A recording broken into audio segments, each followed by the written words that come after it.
And we live. Ladies and gentlemen of the Yang Gang, welcome to another live edition of MCOY, Millennial Council Gang. We got a surprise guest who I didn't even know was going to show up. He's in the house. Go clap it up for him, like, yeah. What's going on? Doctor in the house, like, oh, yeah. And so, you know, we all want to say thank you for, you know, all that you've been doing. And at the same time, congratulations too is in full effect. Like the first class of Humanity 4 Gang is in office. Jermaine Johnson again. You know, thank you. We appreciate you. We see all the stuff that you've been doing and everything else. I'm not gonna steal your shine. I'm gonna let you do all your talking and everything else. So let the people hear from the doctor, Jermaine Johnson. Go for it, man. Well, thank you, Ron. Appreciate you, man. You know, I know y'all didn't know I was hopping on here, but I saw that y'all was going to be doing something, so I said, man, let me just go and hop on here for a second before I get to business. I'm probably going to be up all night tonight. I've got to go over about 500 bills. I've got to go over about 500 bills to look and see which ones I'll be putting my name on and co-sponsoring and all that stuff.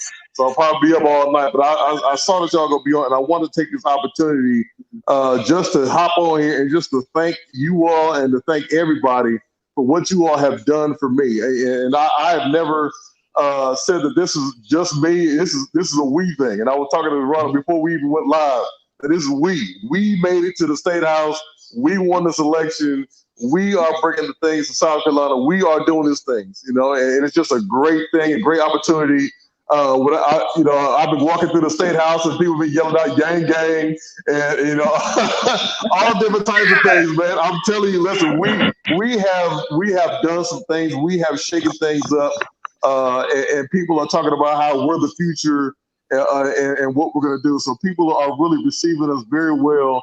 And I mean, I'm just so excited. I want to take this opportunity just to thank everybody for their support, for their contributions, for any phone calls you made, for any retweets you've done, for anything that you have done, anything you have said, any words of encouragement, you know, any of that stuff. You know, thank y'all so much just for being here and just for being a part of what we're trying to do. You know, not just as politics, but as humanity. You know what I'm saying? What we've been doing, it's just been a great thing. And the positivity that has come out of this movement has changed so many lives. It's changed my life. You know, it's changed so many people's lives, man. And I'm just so appreciative of just being able to be associated with you all. You know, people always talk about, oh man, it's Dr. Johnson. I'm like, oh shit, it's Ronald. Like, you know,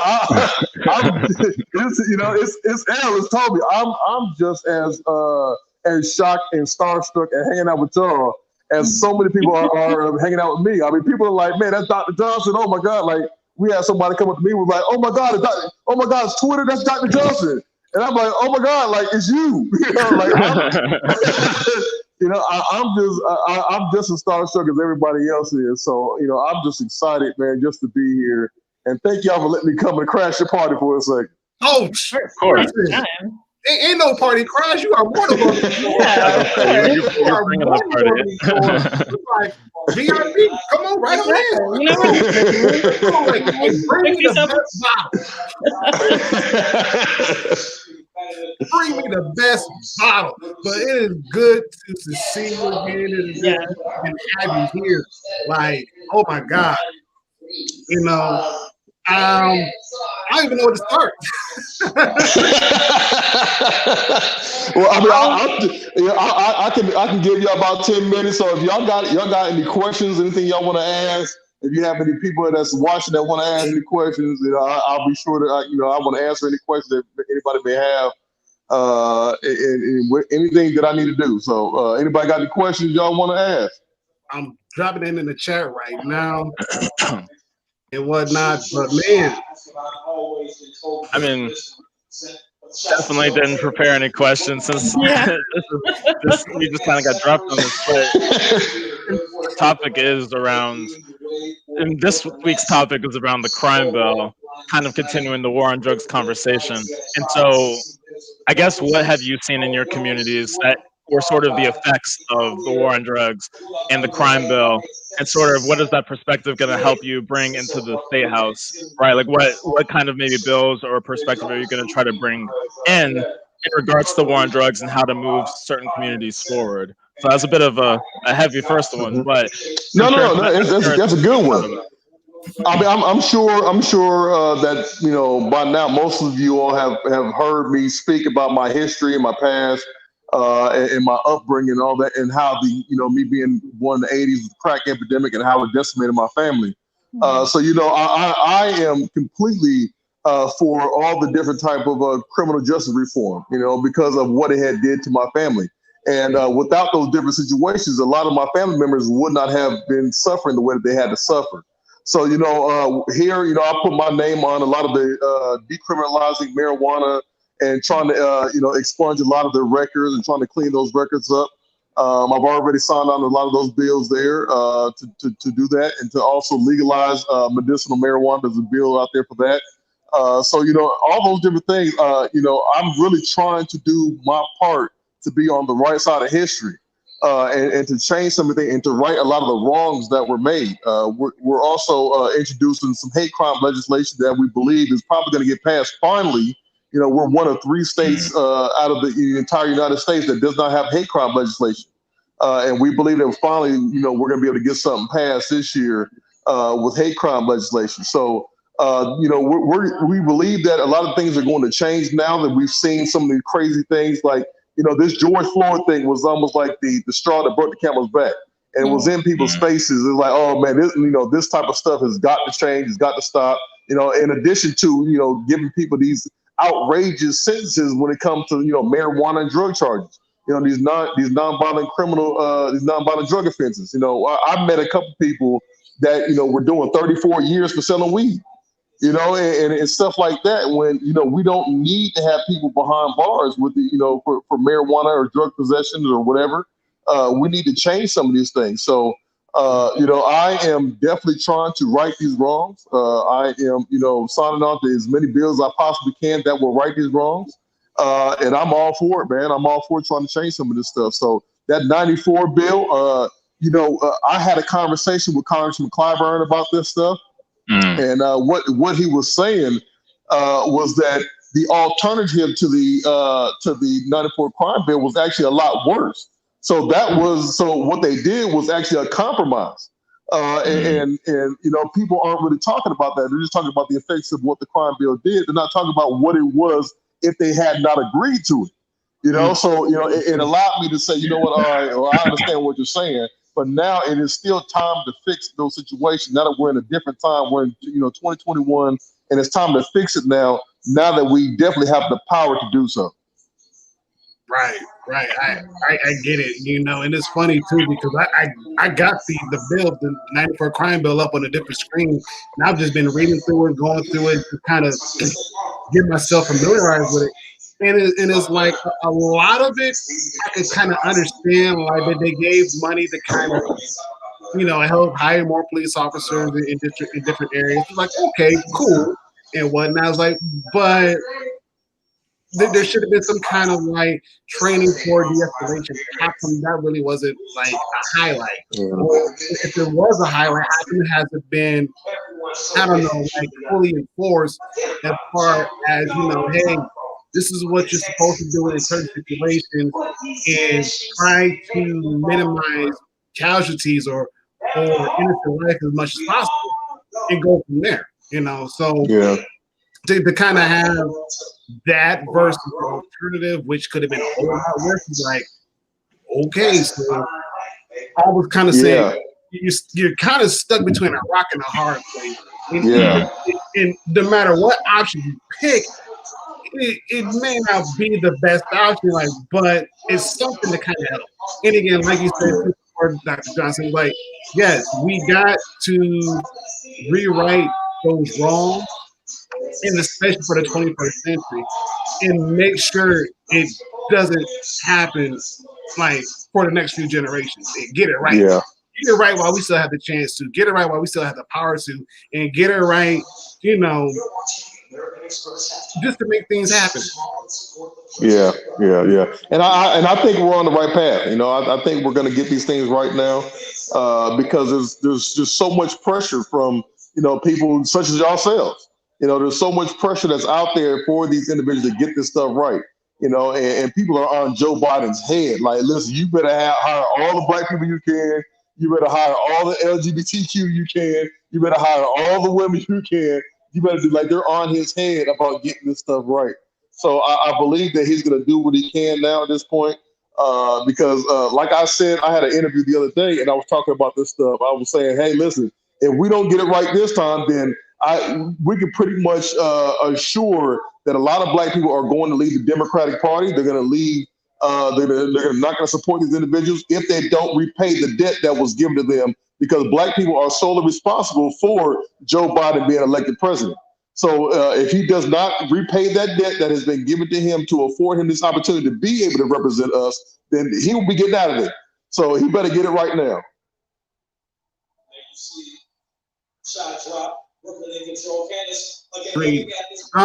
I know that we got that going on. That's a no for me. Yeah, that's a hard no for me. From that, yeah, no, I have. As much as I want to go to DC, because it was in my original plans. Like I was going. Like I had already, I was going to charter a bus for the people of my community, and I was going to let them ride for free. That was my original plan, was to charter a bus for the people of my community and let them go to the inauguration. But in light of the rising COVID numbers, in addition to what we saw on the 6th, it has been advised that we do not do so, because our state house, our capital, has been receiving credible threats. And because of these credible threats, they have advised us to stay home. I'm on the rules committee, and we have just adopted an amendment today, as a matter of fact, to change it and allow our Speaker of the House to use his discretion to allow us to enter into session virtually. So we want him to have to go into the Capitol so we can stay protected for the situation that's going on. Because, like I said, we've been seeing credible threats, and the FBI has been talking to us. So we've ramped up our security. We have protests out there today, as a matter of fact. And there was some protests last night in the Greenville County delegation. So they had people that showed up there, and a lot of the supporters, and they said what they had to say, and it was like virtually it was threats. So people are really they're really looking at this situation. So with that, even when on January 6th, as a matter of fact, I had people calling me saying, "Hey, where you at? You need to get home now." Because they, when these situations happen, they usually take out the politicians, they take out the leaders, so that they can cause the chaos that they want to cause. So, at this time, as much as I want to be there, and Lord knows I want to be there, I want to be there for this. I will not. I'll be doing it from the comfort of my living room here. We have our own state of the state address tomorrow, and I'm still debating on whether I'm going to that, because of this situation. So, as much as I want to be there, I can't make it. Yeah, because listen, bro. As much, I'll put it to you like this, because you know me. If I'm gonna try to be there, I'm gonna try to be there. But bro, man, we got some stuff here in Michigan that's popping off. Like, they're already talking about going up to the state capitol and basically doing the same thing too. And it's like, you're already getting that as the governor, and y'all already showed up in the Capitol building with ARs and whatnot, and the police officers really couldn't do a whole lot, or didn't do a whole lot. And so now, with everything escalated, now it's like they might as well just shut that down too. But I like the idea of the Speaker of the House is being able to kind of do things virtually and whatnot. And again, I get it, because he or she wants to pretty much protect everybody at whatever cost, and at the end of the day, to do a job, which is basically serve the people and make sure you can do it in a safe way and be protected, because we all know the problem. The FBI has stated that they're planning things nationwide between the 16th and the 20th. Mm-hmm. So people all across America need to be safe, during this time, because, like I said, these things are being planned out. So whatever they're planning to do, they're being planned out between the 16th and 20th, and these are credible tips. So man, people need to stay safe. Like I said, they were at our state house today, out front with their signs and things like that. So people need to stay safe. Yeah, agreed. Yes, 100%. Chat, do you guys have any questions you want to ask Dr. Jermaine Johnson, or should I say Representative Jermaine Johnson? The Representative Jermaine Johnson, he has the floor. If you have any questions, now will be a good time to ask those questions and whatnot. And so, oh man, I don't know, because even then, I was thinking about going up to take that trip up to Lansing, and just to kind of be like, okay, what in the world's going on? I don't know about that. I'm gonna rethink my strategy and probably keep it safe here. But then again, moving here, because I live in rural Michigan, a bunch of craziness could happen. So yeah. I don't know if anything more crazy is going to happen in Florida. Yeah. Nothing outside of the ordinary, right? You're right. Like, it would be weird if people went up to the state house, to the Capitol, and did anything, because our governor, Ron DeSantis, is like a mini Trump anyway. So I don't know. I don't think anything. It would be weird if the liberals of the state went up to the Capitol. I highly doubt that. So, I don't know. I don't know if they're gonna go to any local, like, county areas or something. Like the more blue counties. I don't know if they're gonna do anything there. Like, they're just gonna have some sort of rally in Miami. Like they normally do. Yeah. Who knows? Because I know the state Democrat leader here in Michigan, she sent out a email asking if I wanted to do everything virtually. I'm like, you know what? I might just do that, because I ain't got time for people. Like, I love people, but there's just some I don't got time for. I don't. No, I got a family. No. We get to see. Ha! There we go. Yeah. There we go. Oh man! So there's a rumor going around that Andrew Yang may be running for president. I mean, I'm sorry, for mayor of New York. Yeah, there's a rumor. Yeah, I'm sorry. Yeah, a rumor going around that Yang may be running for mayor. Yeah. So if he decides to run for mayor of New York City, I don't know. Maybe I'll make a surprise visit up to New York. I don't know. Wink, wink. So there you go. Yeah, and get on the campaign trail with him for a little while. So I talk to him every other day, just about. Through a text message or whatever. And him. I talked to Zach and a lot of those guys. So Yang is my buddy at this time. I mean, that's my brother, man. So whatever he's doing, I'm supporting him. And if he decides to run for mayor of New York City, I will at least do a weekend of action or something like that up there in New York to see how I can assist him with all that. So that's you. If he runs, y'all will be seeing me with him in the next few months. There you go.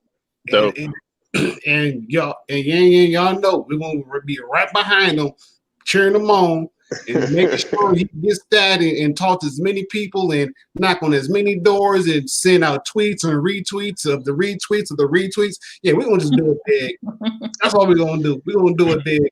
And we're gonna make sure we get him across that finish line. whatever it takes. Yeah. Yeah, we got to get him to win, man. I need him to be the mayor up there because if we can get him to be in the mayor, I mean that's the biggest city that we have, and him being able to implement whatever he's going to try to implement on that scale can be the predecessor for everything else that comes after that into the other cities. They will be able to show that it can actually be effective. So what he's doing there can obviously help us out here in South Carolina, Columbus, South Carolina, and places like Los Angeles and Chicago, and we can see this thing kind of be a snowball effect. So, I'm praying that he wins. I'm praying if he decides to run. Well, I don't know. Somebody in the chat said this. Cuzzle said this. Did he already? I thought his run was already filed. Yeah, it's already kind of. It's it might as well be official based off of all the things that I'm seeing. The articles have been coming out in full force. The New York Post and New York Times and other articles have been taking all kinds of shots. So I mean, people already him shooting a commercial for running for mayor. Yeah, he was recording a commercial, which most likely will drop after inauguration. I'm not counting it until he announces it. Yeah. That's absolutely fair. So in other words, I need to hear it out the horse's mouth. Yes, I need to hear it out of his mouth. So once I hear it out of his mouth, then we'll crank back up into Yang Gang mode, and we'll do what we know how to do best. Hold on, wait a minute, y'all. Gang Gang, hold up. Wait a minute. Yeah, I was just say MLK the Third. I mean, that's a huge one. Oh yeah, right. Articles. I'm not touching this.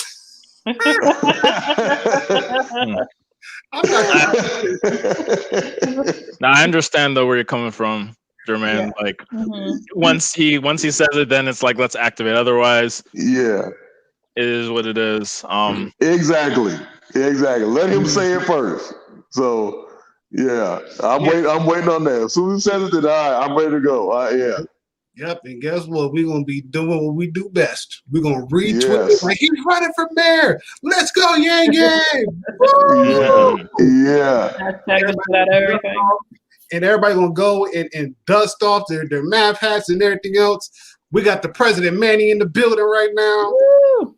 Yes. Thank you, President Manny, for joining us. Yes. Thank you, sir. Oh, hold on. In that case, another quote unquote. Yeah.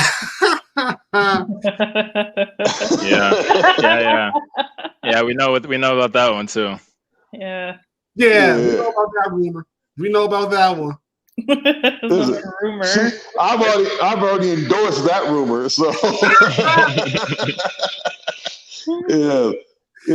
And I'm just so excited, man, that people are allowing me to really support people, man. I mean, people are asking me for support and for endorsements and stuff like that. I'm like, yo, y'all really care that much that I endorse it? Like, that's awesome.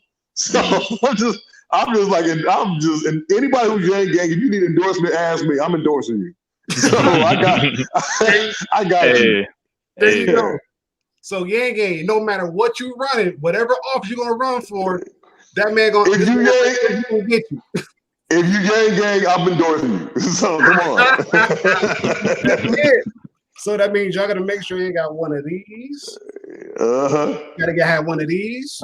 Oh yeah, you gotta have the humanity first. There you go, down there. And if you don't got one, you better order you one and everything else. Because we coming out. I got actually, you know what? Funny story. I just bought a Humanity Forward shirt. I'm waiting on that one to come in. Hopefully it comes in this week. So I'm already good. I just buy some sweatpants. I'm good. Okay. And if anybody makes some Gang Gang shoes or some Humanity Forward shoes, let me know. I wear a size 13. Just throwing that out there. I wear a size 13. Yeah. If you could do it, I'll buy it. Or better yet, if you can make it a size 14, There you go. Oh, man. Yeah. All around. Let's do it all around. More love for all of them. You get a pair of shoes. We all get a pair of shoes. Oh, man. Yeah. All right. Well, if there aren't any questions, I'm going to have to hop off, y'all. Like I said, I got to go through these 500 bills tonight to make sure I get this stuff turned in. But, I'll leave y'all with, man, listen, thank y'all again for allowing me to crash the party. Thank y'all again for all the support that y'all have given me and shown me over this. Man, it's been like 2 years now. So, thank y'all so much for riding with me. Thank y'all so much for riding with Yang. Thank y'all so much for believing in this coalition and what we have built together. This is a we thing, man. And I truly, honestly respect and love each and every one of y'all. Thank y'all so much for what you're doing. And keep it up, man. Keep it up. Keep doing what you're doing, man. Just know, this thing is really changing people's lives, man. And we just love y'all, man. So thank y'all so much. Thank you. Those pages. There you go. There you go, Cuzzo. Tell him, Cuzzo. Speed through him.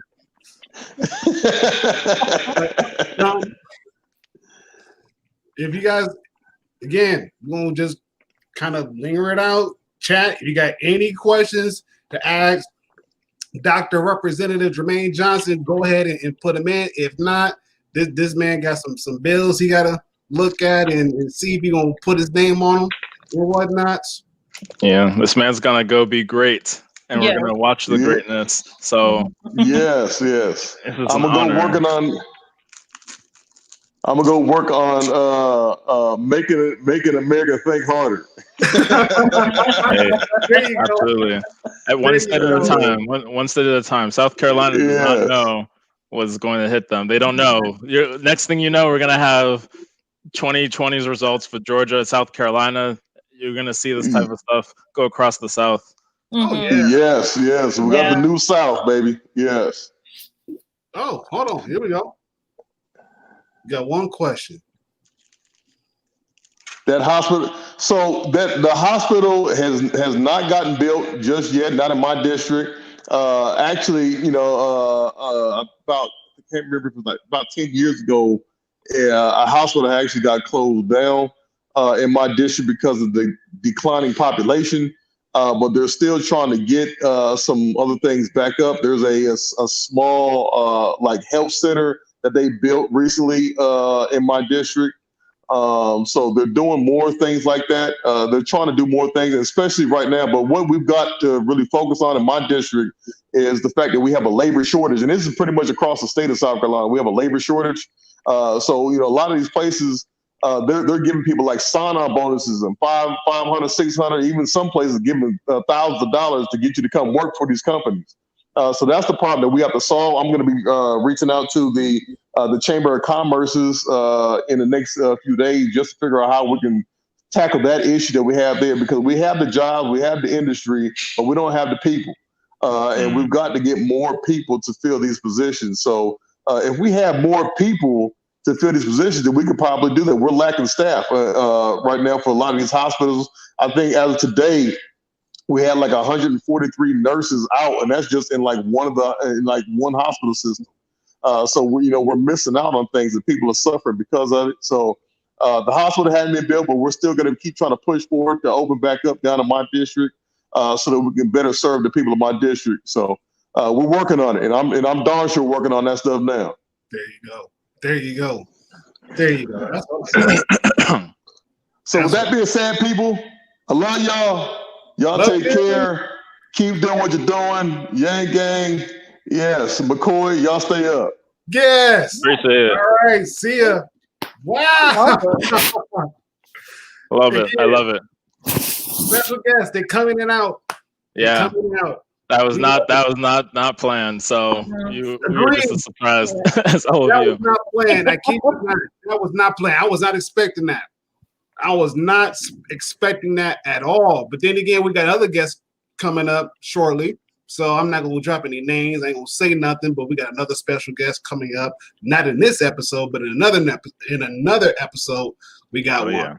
So y'all stay tuned for that. Wow. Okay. So crime bill 1994. Yes, was probably one of those years that a lot of us remember somewhere. If it's not 94, it's somewhere in the 90s. I did not have sexual relations with that woman. We all know that. 1994. Somewhere in there.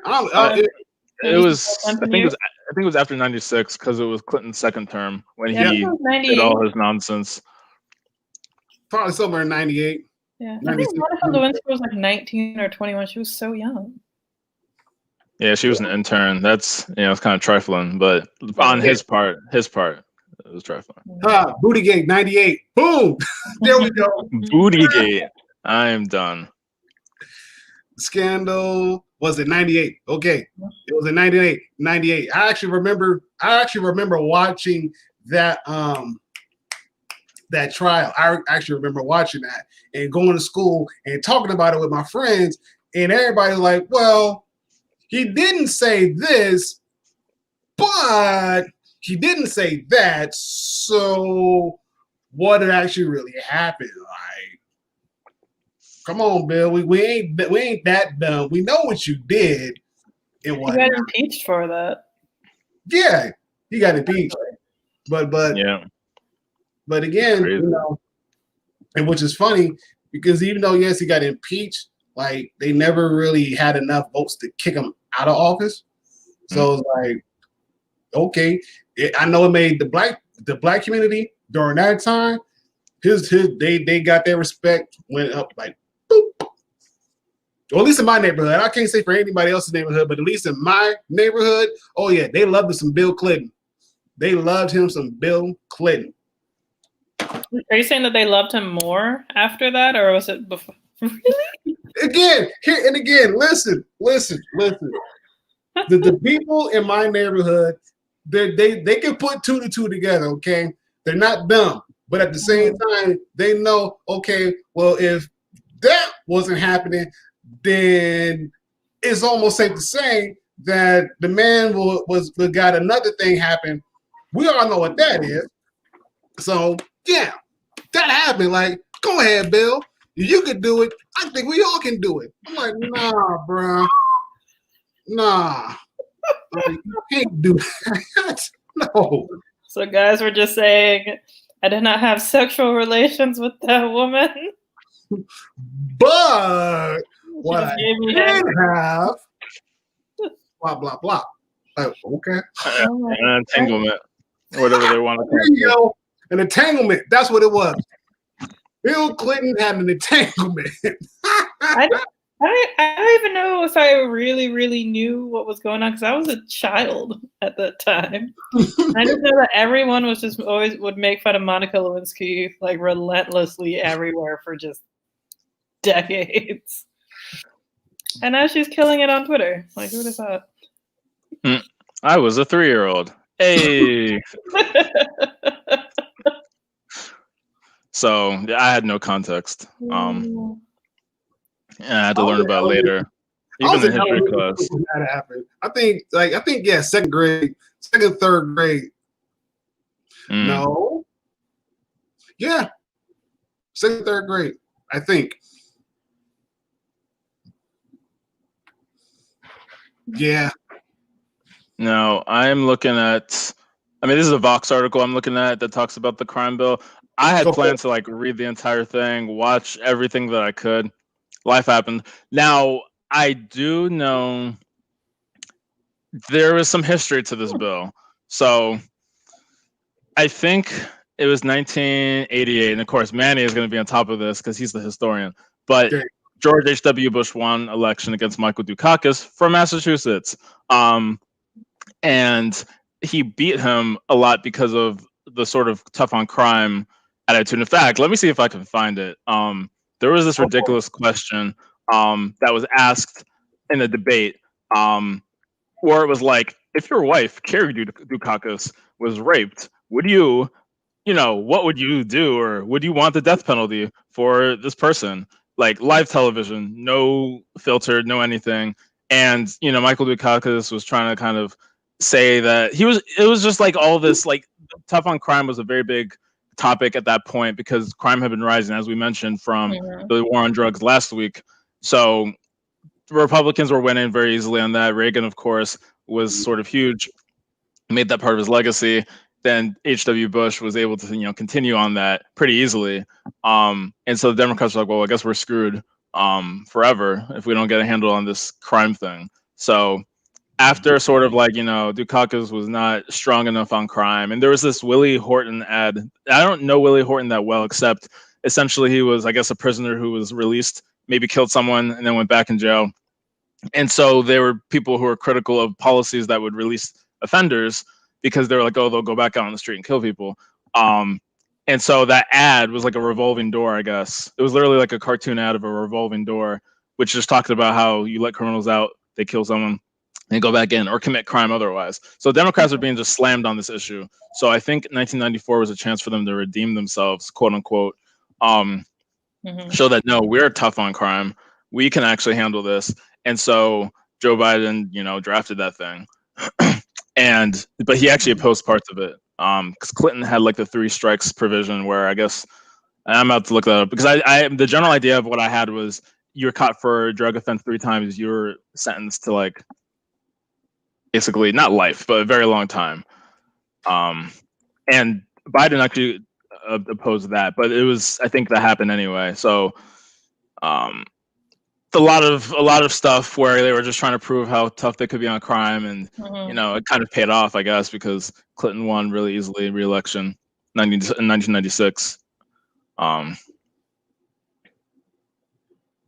So that was just kind of a little bit of an overlay of what happened a bit before the crime bill was passed in 94. There's a lot inside of it, but there's actually a bunch inside of it that I didn't realize was part of the freaking act. Like the Violence Against Women Act, I do remember there was a portion of the crime bill that handled violence against women, but I didn't realize the Violence Against Women Act was literally a part of the crime bill. Nor did I know that the assault weapon ban, which I know Biden talked a lot about, like, oh, I took on the NRA with the assault weapon ban, and Clinton signed it.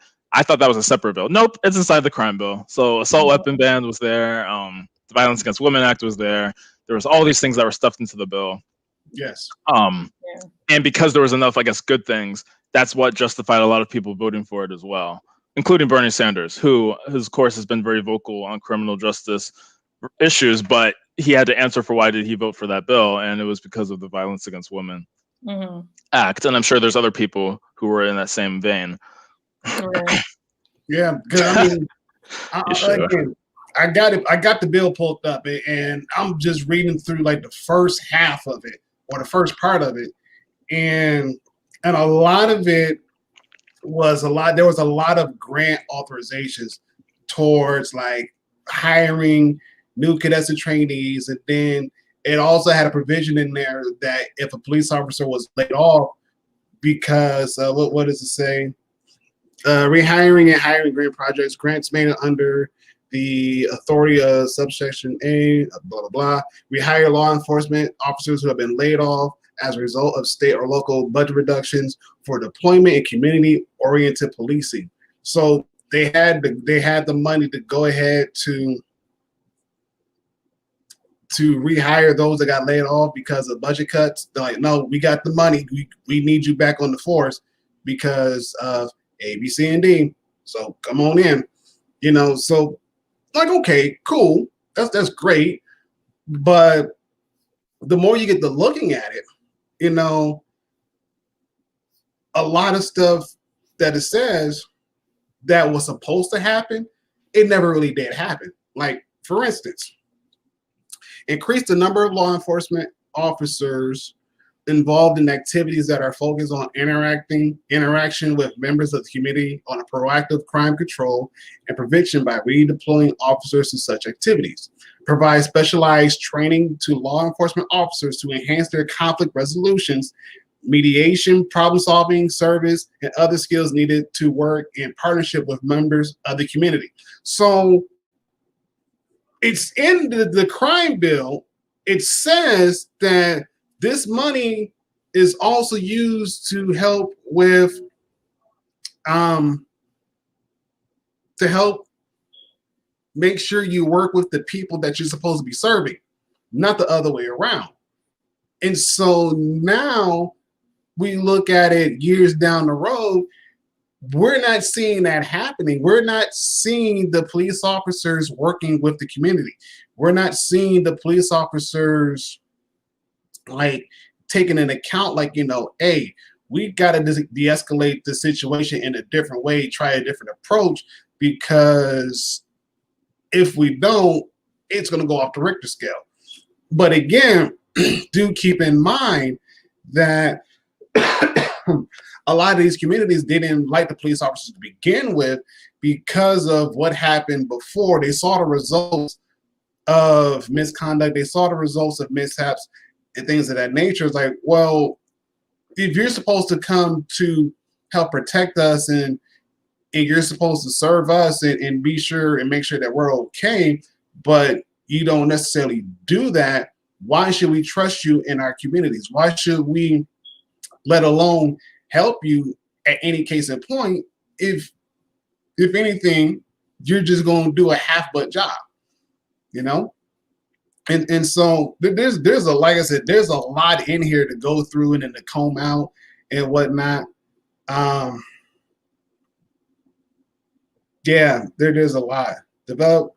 Let's see. Oh, here's another one. Develop new technologies to assist state and local law enforcement agencies in reorienting the emphasis of their activities from reacting to crime to preventing crime.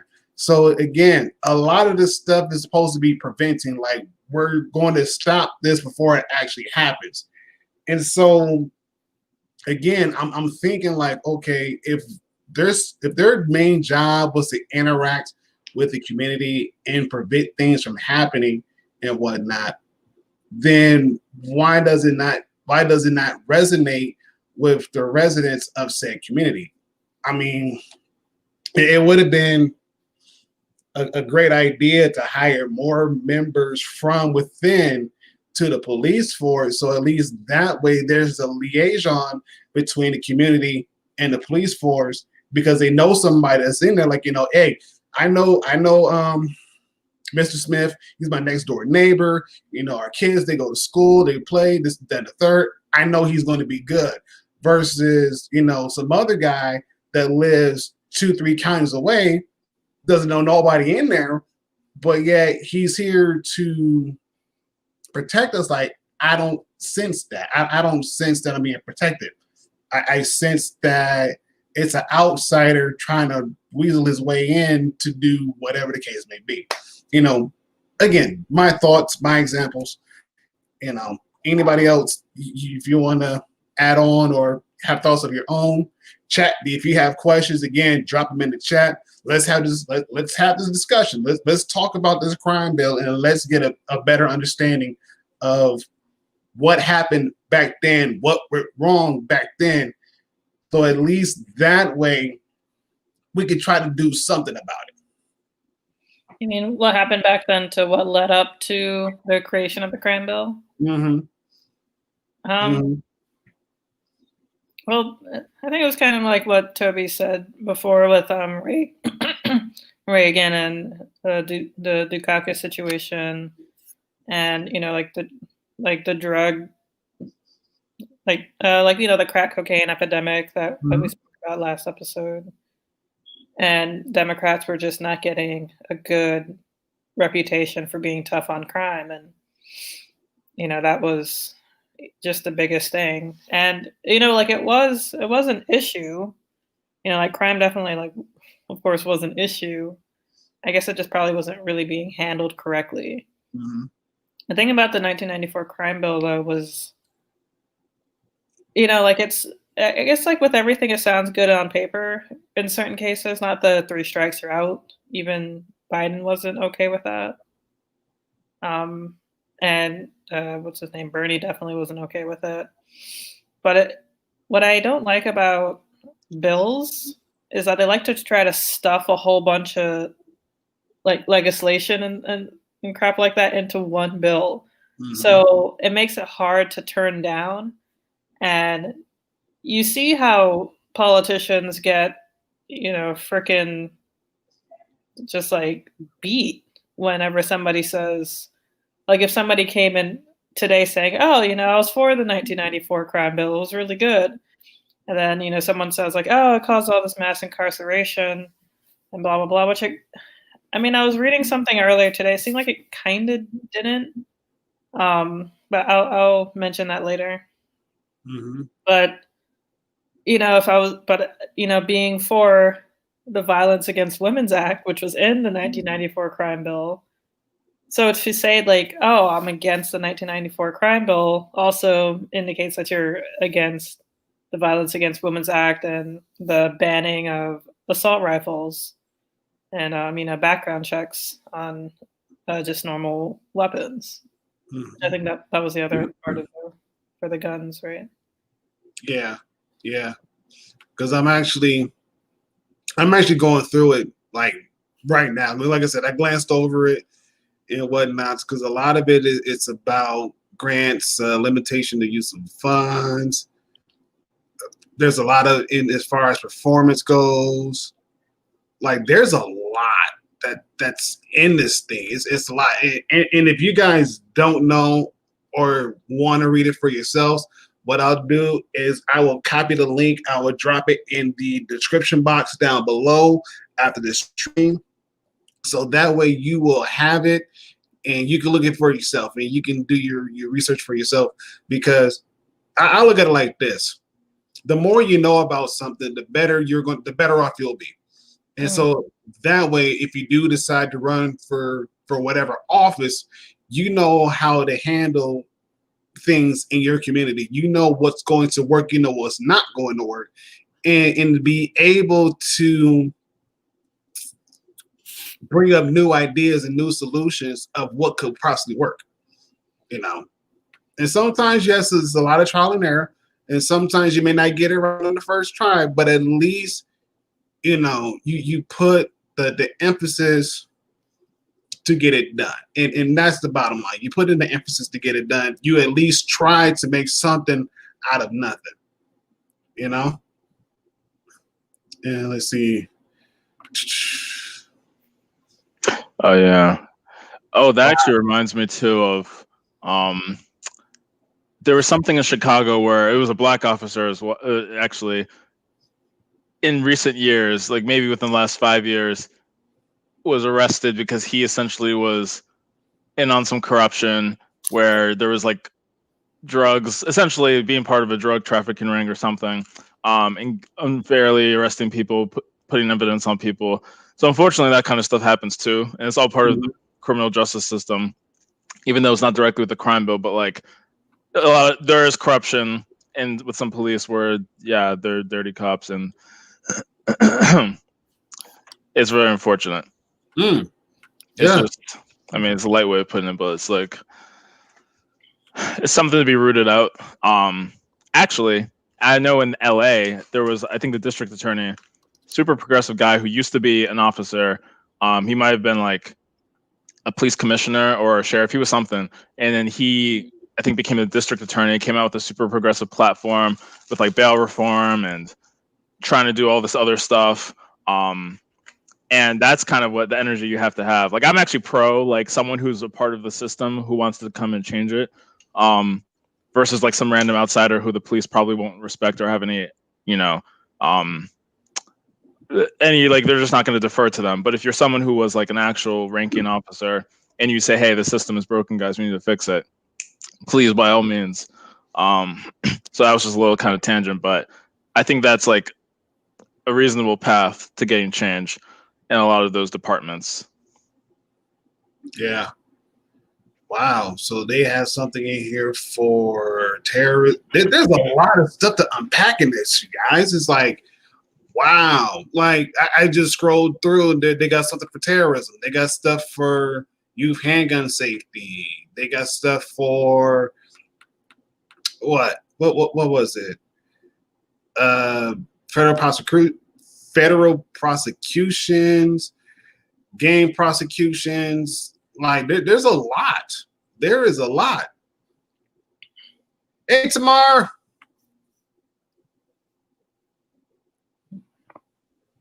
Yes. Hey. Yes, it is. You are absolutely right, Tamara. Yes, it is. Because again, in order for I look at it like this, in order for us to actually fix the problem, we got to find the root cause of said problem in order for us to be able to fix it. And again, with the crime bill, like Elle said, like Toby said, there's a lot that was literally stuffed in there to get it passed. And for the average person, I mean, most people, they don't want to read what's in there. Just want to like, okay, blah, blah, blah, blah, blah. This is in there. I'm going to sign my name. Go. We're going to vote on it. Yay, it passed. Go vote. Yay, it passed. Sign the law. Boom. And not really realizing that they just passed something that's going to cause ripple effects for generations and years to come. And now it's like, okay, but we passed it. Like, yes, but at what cost? At what cost was this bill supposed to be passed? At what cost? At the cost of family members being thrown in jail for, trumped up charges? No, that's not good. That's not good enough. That is not good enough at all. And so that's what we're going to do. We're going to try to unpack it as much as we possibly can because it's a lot.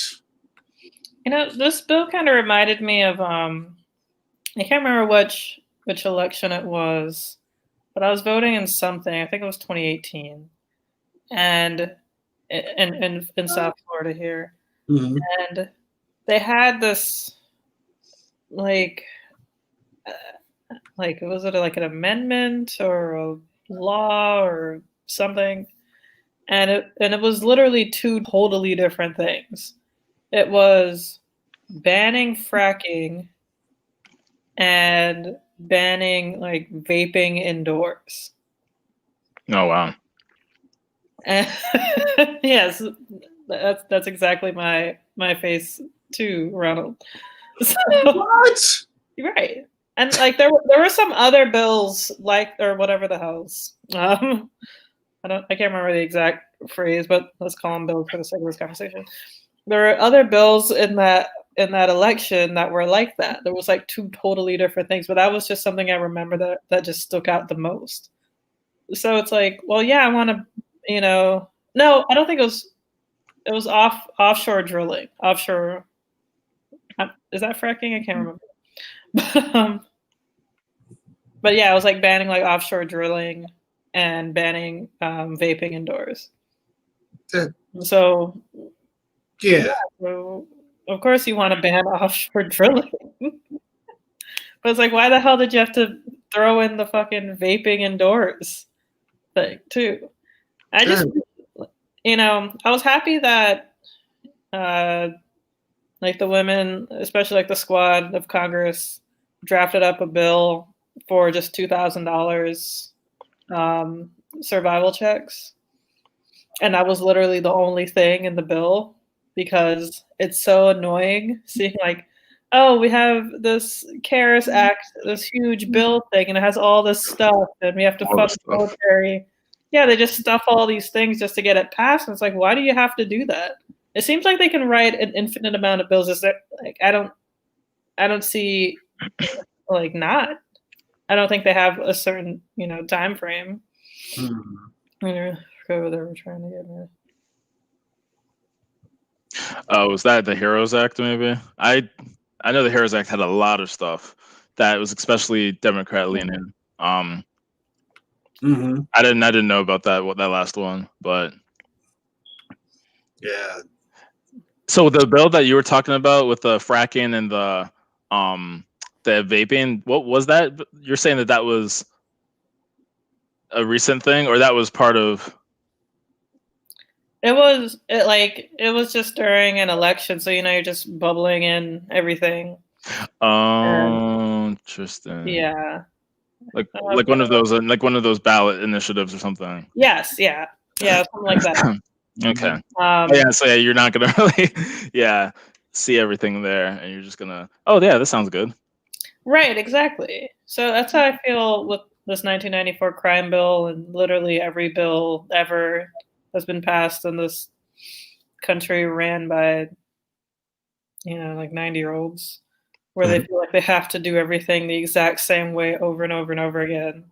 It was just, I felt like it was sort of the same. At least they were still in the same umbrella of things, where it was banning assault rifles and the Violence Against Women's Act were in it, and then I think it was like trying to fund more policemen, try to get like 100,000 more policemen, and more things on crime and all that. So at least that was in the same umbrella of things, Right.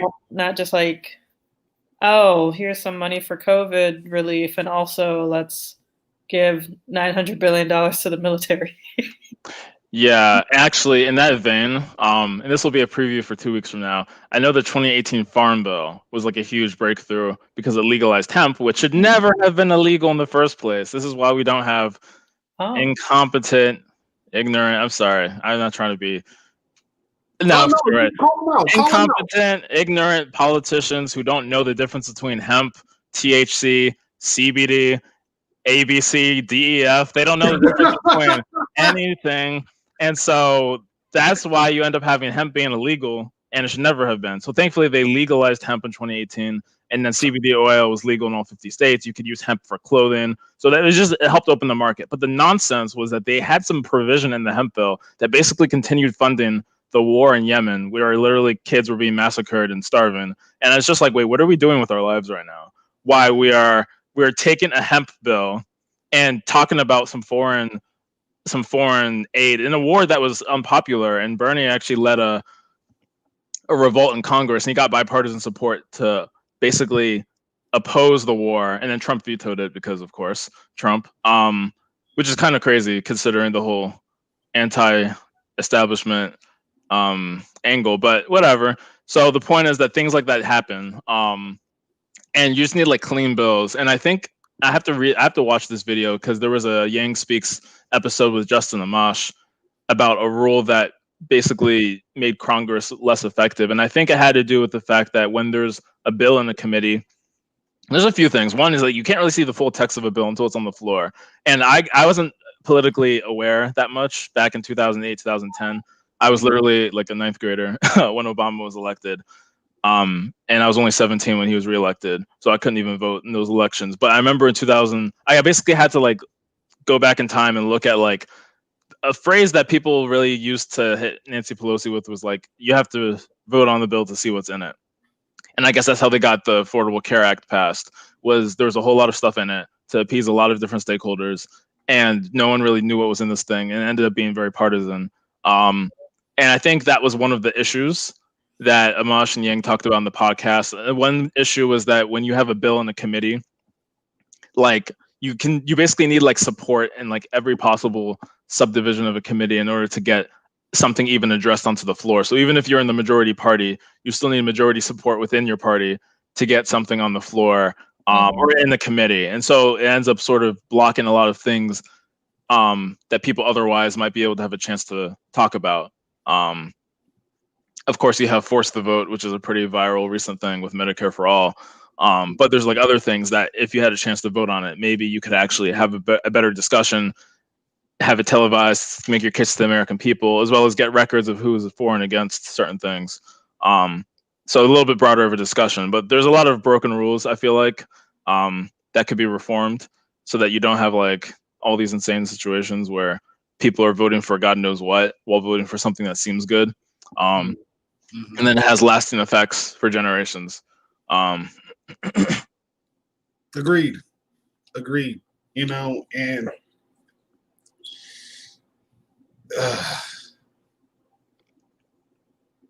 it sickens me that the more we talk about these things and the more we start to pay attention, we actually see that there's no way these people in Congress should be in Congress for this long and yet have not done anything as far as being progressive. It almost seems as though they want to do something new, but they're too scared to do it because they don't think the people would be receptive to it But in all actuality, the people are like, we're tired of the same old crap that you've been spewing out. We want something new. What can you give us that's new? And I was like, I don't know. I've been in Congress for over 30 years, over 40 years. I don't know what I can do for you new. Well, then get out. Let somebody else do it. You know, it's simple. It's easy. If you're worrying about like making sure you have millions upon millions, then that's not your job. You're in the wrong job. I'm sorry. You should be I don't know, a stockbroker. If you're worried about making millions, you know, you should do that. You know, not making millions based upon people's lives. No, not cool.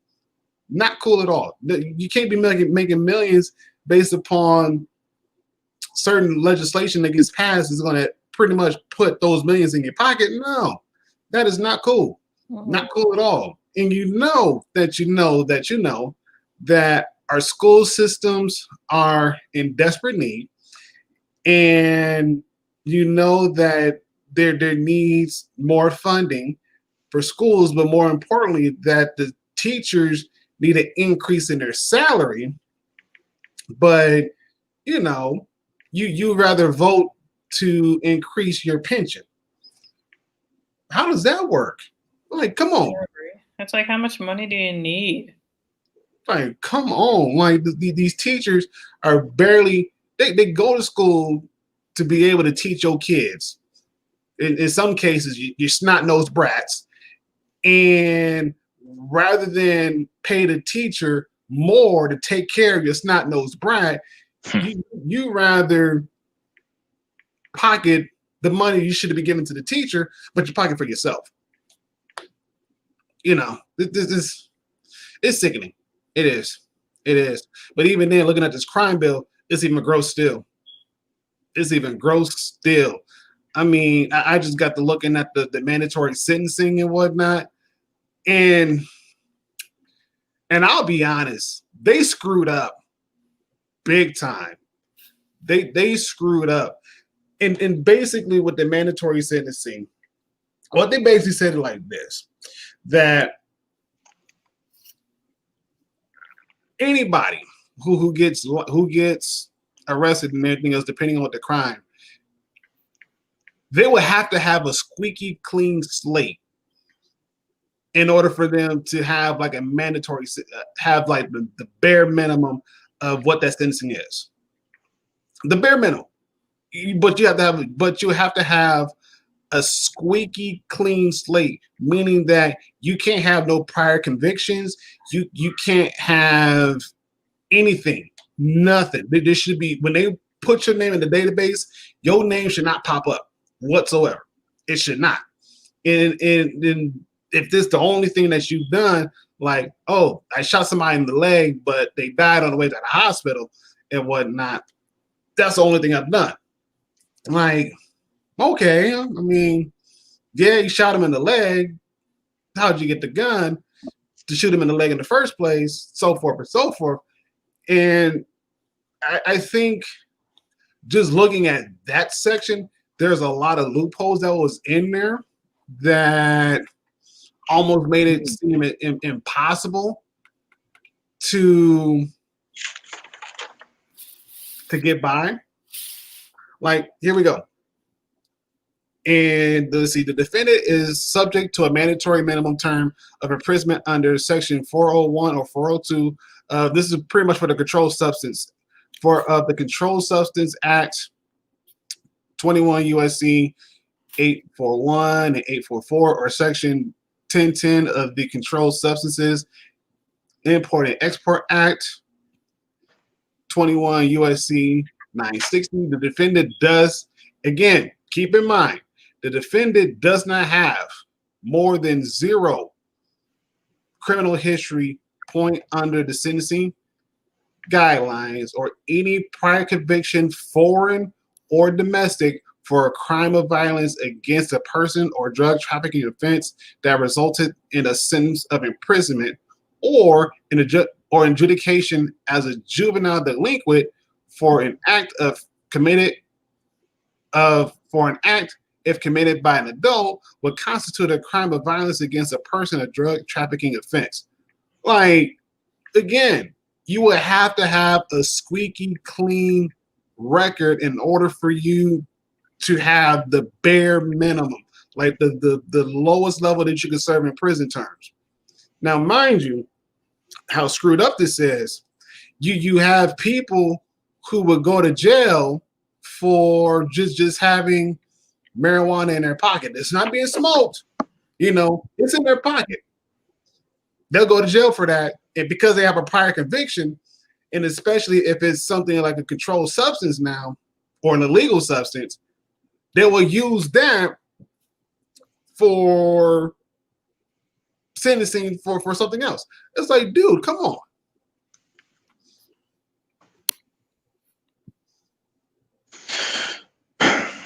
Yeah, there's a lot.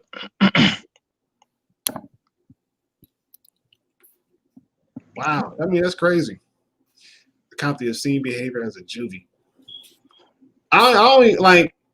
It sounds crazy as it is, anyways. You don't have to go into detail if you don't want to. Like, what does that even mean? Like, in layman's terms, what does that mean? Like, you stuck up your middle finger at a police officer? That kind of behavior? No, I think it's funny, Rather than saying F you to the cops, you just stick up your middle finger. They whoop whoop. Young man, come here. Get in the backseat of the car. Go into juvie. For what? Just stuck up my middle finger. But Ender, if you want to kind of elaborate, but if you don't want to, we get it.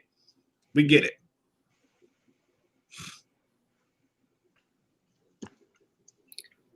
I don't think I've ever really known anybody who's gone to juvie. Or was like close to. I can't even remember if I heard of anybody going to juvie. Yeah, likewise. Like, if anyone had, it probably was someone who I didn't know anyway from like high school or something. Like, I know people who kind of disappeared and dropped off. Like, tragically, either they died or I just never knew who they were, or didn't hear from them. And then maybe some of them did go to juvie. It's easy for people to slip through the cracks. Mm-hmm. And got you. Dang. Yeah, we all have our past, man. Mm-hmm. Yeah. Yeah, that's crazy. That's wait a minute. Man, there should have been cats in my school that should have been gotten that like left and right. And that didn't happen. That sucks. That sucks. That sucks for real. Let's see. You need to date leaders, help people heal wounds, get stronger. Get skin so they can sustain themselves in the community. Other countries, rehabilitate people, not lock up. True. This is true. This is so true.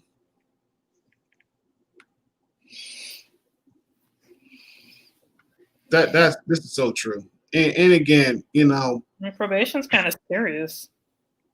Yeah. I mean, think about it. You're a kid, know, and you get probation. Like, what? Like, come on. I'm only a snot. I'm not calling you a snot-nosed brat. Let me put it like this. I'm only a kid. I got into a fight. The bully was picking on me. I beat the bully's tail. And then you tell me that because I kicked the bully's butt because he was bullying me, that I don't go outside for recess for the rest of the week. That's crazy. I would have lashed out too. Like, nah, I didn't handle my problem. The bully was picking on me, and I told the teacher didn't do nothing, told the principal didn't do nothing. And so the bully kept beating on me and picking on me, so I punched the bully in the nose and broke his nose and whatnot. And then you tell me I can't go outside for recess because I did that? I was defending myself. Get out of here. If anything, make sure the bully don't come outside for recess no more. Let him beat the chalkboard and dust the eraser. Yeah, old school. Yeah, there definitely needs to be more intervention. Like, Tamar had a good comment here. Like, when something crazy happens, I mean, sometimes people just need help and the right guidance and role model, and that's kind of like a vague thing, but there has to be a lot of empathy with this. Like, obviously, you people act out, whatever.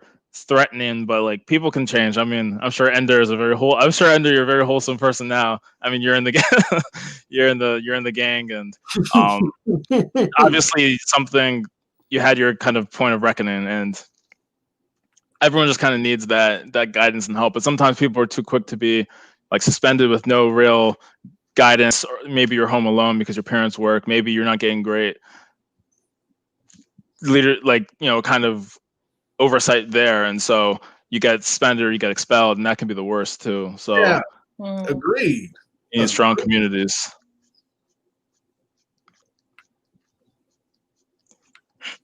Yeah, my dad would have found out when somebody got back. Yeah. End of story. End of story. Game over. I know. Yes. Or if you mess with my lunch, man's got to eat. I feel you, man. Yeah. I feel you. Them school lunches, especially when y'all remember them power balls, the little cinnamon power ball that was in the bag, or in a plastic wrapper, and it had like some donut guy, and he was like playing some kind of sport. Man, let somebody touch that. Y'all don't remember that? Okay. No, I don't think my school had that. Man. Yeah. What was? It was called a power ball. It was like a cinnamon sugar donut hole. Basically, how I could put it was a cinnamon sugar donut hole in in a plastic wrapper. And during lunchtime, we only got one. You know, and folks will fight over that power ball. Like, hey, you want your power ball? Yeah, I want my power ball. Or some people, they'll be rude. They'll lick it and say, do you want it now? Like, oh, yeah, I've heard people do things like that. People just really like actually wake up and then decide to choose violence. And I don't know why. I don't know why. Like, why? Who decides to do things like that? Or take the food? I know one guy, they had food and someone like took their food. It was like this dessert that was like really, really good and really something I never heard of. The guy took it and threw it to start a food fight. And I mean, they didn't, like, my friend didn't fight the guy and he didn't really throw food at that guy, but it's just like there's no reason to do disrespectful things like that. Like, you don't need to touch my food and start a whole. Anyway, that didn't happen to me, thankfully, but like people be wilding out in school and there's just no reason for it. That happened in my high school. Somebody threw a y'all remember the Fruitopia juices? Not sure. So, of course, my high school, we got vending machines. Somebody bought a Fruitopia. They drunk a little bit of it, left like on purpose, didn't tighten down the cap, threw it in the lunchroom. It was full of people. It hit the table, splatters everybody. Okay. I'm just now leaving lunch and I hear food fight. Oh, jeez. Yeah, I see folks throwing milk and whatnot. I'm like, I'm glad I left when I did because I just got me a new pair of shoes. And then somebody got my shoes dirty. Oh, we scrapping. We fighting. Nah, we fighting. Getting suspended for fighting. Hey, he threw a wrench on my shoes, sir. He threw a wrench on my shoes, sir. He had to get it. Yes, sir. It was over. No, my mama don't got money like that. No, no. I gotta let these last. Man, well, school was fun. School was fun. Crime bill is not. Yep. Crime bill is not. I mean, 1 second. I'm looking at this stuff. I'm trying to get to the weapons ban. Yeah, I mean, this crime bill is 356 pages. Yeah, and that's the ridiculousness, though. Yes, of like laws and lawmaking. It's like they had to stuff so much stuff into it. I mean, I don't know if it really had to be that long, and I understand, you know, crossing your T's and dotting your I's, and but like, I don't know. It seems like no matter how perfect you try to get something, it's still, shit still falls through the cracks. Agreed. I mean, don't get me wrong. They got some good stuff in here. Like they got safe schools. and basically it's the Safe Schools Act of 1993 and grant authorization. In general, director of the Bureau of Justice Assistance in consultation with the Secretary of Education may make grants to local education agencies for the purpose of providing assistance to such agencies most directly affected by crime and violence. Model project, the director, in consultation with the Secretary of Education, shall develop a written safe schools model in English and other appropriate languages in a timely fashion and make such model available to any local educational agency that requests such information. And again, it's like, okay, so you want to make schools safer that is affected by crime. I get it. Okay, cool. And again, it's a grant. And so it's like, basically, in order for me to feel safe in my school, that my school in a way has to apply for a grant to be able to keep the school safe and whatnot. But if they don't get it, then my school is not safe. So how does that work out? You know? Mm-hmm. You know, in the use of the funds, here's the use of the funds. Grants made by the director under this part shall be used to, 1, to fund anti-crime and safety measures and to develop education and training programs for the prevention of crime, violence, and the use of illegal drugs and alcohol. I'm going to school to learn. What are I going to do with this? Maybe for no. For teachers? Sure. Yeah. Teachers drinking on the job. Yeah. It happens. You know, like there's been like so many teachers who's gotten fired from that. Yeah. My school. What? For crime? Hold on. 0.3. For crime prevention equipment, including metal detectors and video surveillance devices.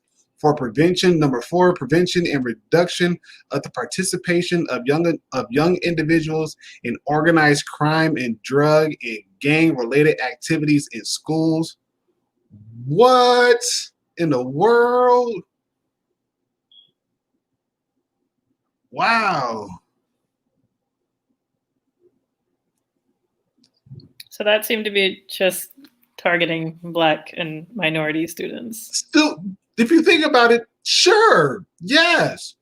Why? Because they couldn't find the love they have at home, and so they went out to the streets. The streets brought them in and said, hey, you know, if you want to be a blood, okay, here's the colors. This is what you got to do. We're going to protect you. We're going to take care of you. We're going to treat you like family because obviously your real family ain't doing the jobs for you, so we're going to take you in, and if you get any trouble, we got you back and whatnot. And so it's like, you are making it harder for those students that go to school in a predominantly Black neighborhood and to be able to do anything.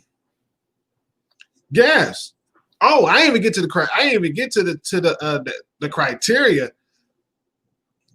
Hold on. Let me read this criteria for you.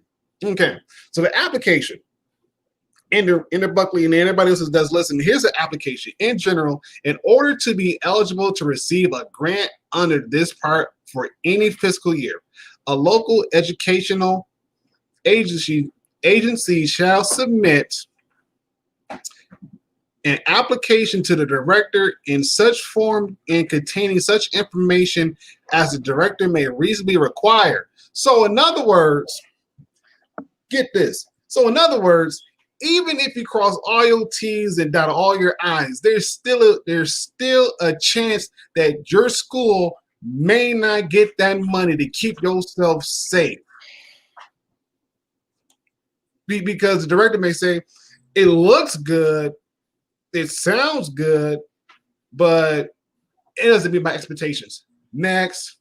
Versus another school that he looks at it, oh, here you go. Here goes some money for you and everything else. Like, but they don't got, they're no, makes no sense. It makes no sense. Wrong. Crime bill. Wrong. Dead wrong. dead wrong. What do you guys think about that? How do you feel about it? I don't know. I feel like I don't know. the issue always comes to money. Money's always a major issue, no pun intended. And if they, yeah, exactly. If the schools just didn't get that money, then you're pretty much shit out of luck. Mm-hmm. And it's like they're purposefully making your life harder simply because of, the zip code that you live in. True. And I'll give you guys case in point. So living in Grand Rapids, the one high school I went to was called Ottawa Hills High School. It was a predominantly black school and everything else. And of course, we had our Latinos, we had our white folks in there. We had all different kinds. We had Asians in there. We had, people from over, not wanting to say overseas, but they were descendants from overseas. So they were all there and everything else. Okay. The other high school that was literally down the street around the corner was called Grand Rapids Christian High School. Same area. And like we could walk from my high school to Grand Rapids Christian in like 5-10 minutes flat. That's how close it was, okay? You look at what they got going on over there. It's massive, it's big, it's huge. It got see-through glass and everything else. They got a football stadium that is amazing in high school standards, okay? You come to our high school, we ain't got nothing like that. Nope, nothing. It's just there. Mm-hmm. It's there. We got a track, which is nice. We got a semi football field, if you want to call it that. Nice. But even still, it's like we need funds. Like a lot of our books is falling apart. And a lot of stuff that we need, we don't have. But, we're applying for these grants to get this stuff done and whatnot to be able to compete with Grand Rapids Christian. And it seems like they just got people just dumping money over there. Like, what the heck? How in the world are we supposed to compete? And even some of the teachers were having a fit, was like, okay, if the school system is allowed to have X amount of dollars, how come we can't put those dollars into good use here and be able to compete with Grand Rapids Christian? Because obviously Grand Rapids Christian is pretty much cream of the crop, and we're in the same neighborhood, and we're competing with one another. Like it really shouldn't be, but here we are, And it's terrible. Oh, it's terrible. It's terrible. I went back there about a few years ago just for the memory's sake, and it's like the school itself is still looks the same from the outside, at least. It still looks the same from when I went. Like nothing really changed. Nothing at all has really changed. It's been the same old looking brick building. Same goofy looking doors, windows, like it's the same. I was like, come on. Really? Come on. Again, my thoughts. And I look at this in comparison to that, it's like that's a crying shame. That is a crying shame. So I did want to add to like when you were saying how the schools were just like 5 minutes away from each other from walking. Even though the other school had more stuff, I'm sure at your school they were probably saying if you wanted to join, I don't know, like the swim team, well, this school has a pool, or if you want to join something else, like, oh, this school has a basketball court, or all the things, and like it's one of those things. It sounds good in theory. It's like, oh, okay, I could just go over there. It's fine. It makes you feel some type of way. Of course. Yeah, it's like why aren't these things here at my school? Of course. Why can't I just go to that school? It's so close. And I'll put it to you like this, my high school it had a decent sized swimming pool, like as far as most of the other public high schools. That one was a decent size. It was big enough to the point where it could hold swim competitions from time to time. It was big enough to the point where if people wanted to do or like take swimming lessons, you could take it there. That's how big it was, So it was big enough to the point where it could pass. But as far as anything else goes, it was like, okay, great. If I wanted to sit down, I got to bring my own chair. Versus, across the way, they got bleachers and everything else. Oh, okay. Just kind of, and again, context, and even the main my high school had like 2 gymnasiums. Of course, we had the main gymnasium, decent size, huge. Had pep rallies in there, the whole shebang. Again, Floyd Mayweather, he was there at one point in time. It was like cool, great, rah, and everything else. But it still needed to get updated. Like you could tell it needed to get updated, like big time. It's probably, if I probably would go to the gym now and look at it, it's probably going to be the same when I left. And that was back in 2007. 2007. 2006, 2007. That's when I left. Probably still the same. Bleachers still look the same. Floor pretty much looks the same. The paint probably got updated and everything else. Logo probably still looks the same. It's just like there's nothing there to be like, I want to go there and everything else. I mean, of course, the cool thing that they did have that rivaled any other high schools, it kind of was like a pilot program, was they had a school within a school. So if you wanted to go for like business oriented classes, they had business oriented classes, or they had a school of business within the high school. So that was a cool thing. If you wanted to do like the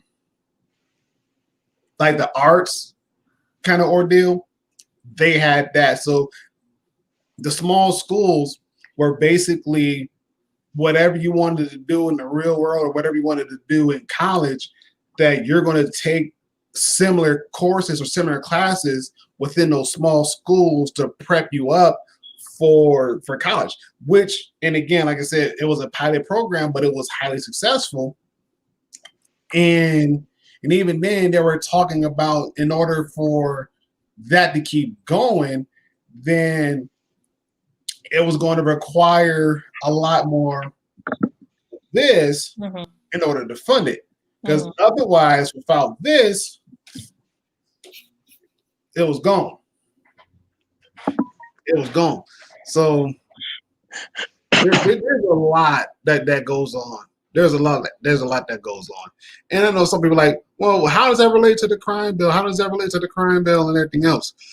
When we look at the crime bill, and when we look at how these funds are appropriated, if I could say that right, in application to whatever is needed, whether it would be for school safety, whether it be needed for improvements or whatnot, a lot of times when it comes to predominantly Black schools, the majority of those schools get fallen through the cracks.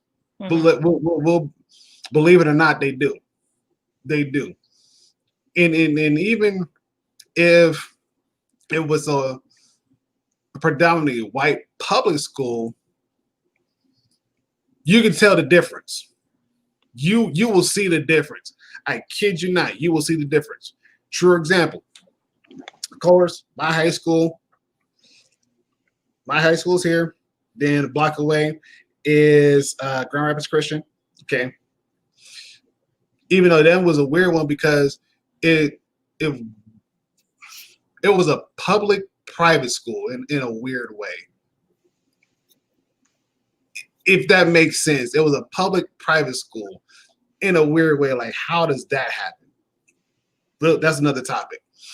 But you take a drive, you go up north, probably about like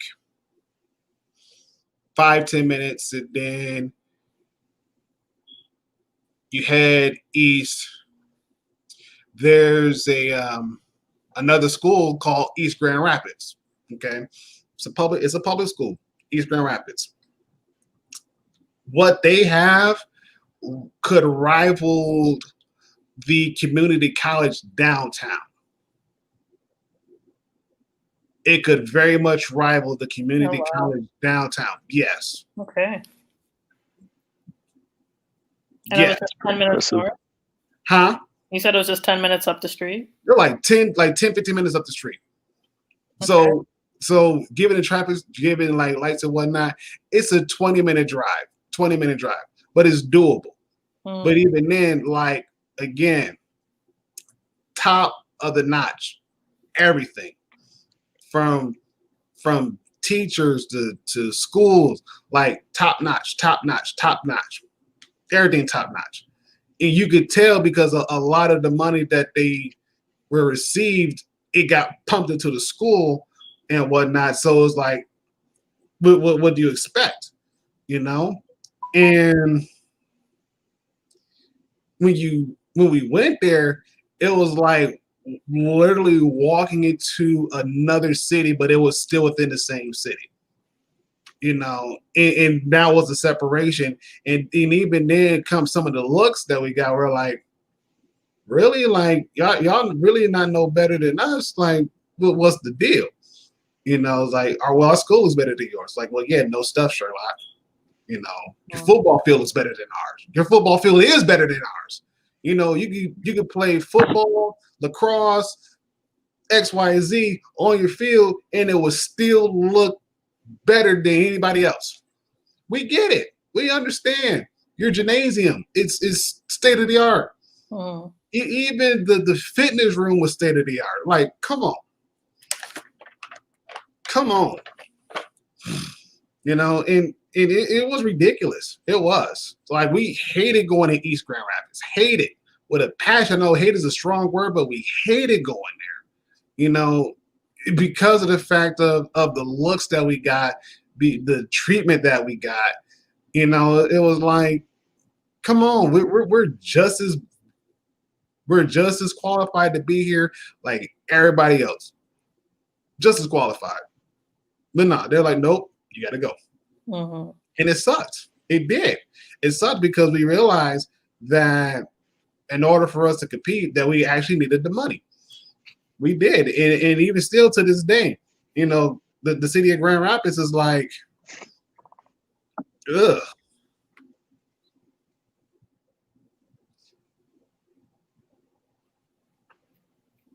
Yes, agreed.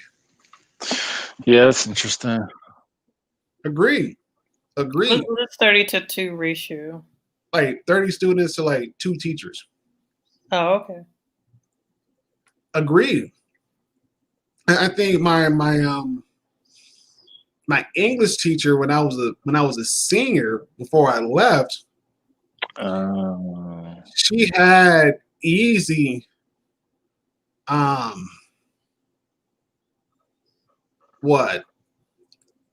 15, 20 students, and she was the only one.